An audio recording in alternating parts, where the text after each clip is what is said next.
हम करेंगे हर मजलूम की हिमायत। अस्सलामुअलैकुम, मैं हूँ हुरैन फातिमा और आप देख रहे हैं हिमायती न्यूज़ HD चैनल। नजर डालते हैं आज की अहम खबरों पर। SHO थाना मेमनकोट इंस्पेक्टर चांद मोहम्मद की DIG east zone doctor Farooq Ali Lanjar SSP वली डॉक्टर अब्दुल खालिक पीरजादा के सख्त अहकामात के बाद मंशियात गुटखा मावा के खिलाफ बेहतरीन कार्रवाई। कराची से chief crime reporter Abdul Gani Barijo की रिपोर्ट के मुताबिक SHO थाना मेमनकोट की सरबराही में मेमनकोट पुलिस पार्टी ने कार्रवाई करते हुए मंशियात गुटखा मावा में एक बंदा गिरफ्तार किया गया है।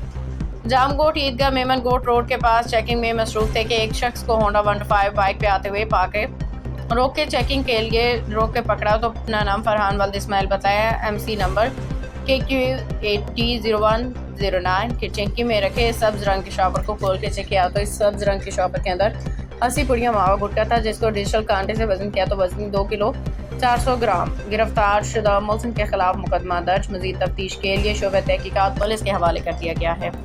बाखबर रहिए हर जगह हर वक्त, जानिए मुल्की और गैर मुल्की हालात और वाक़यात यकीन के साथ।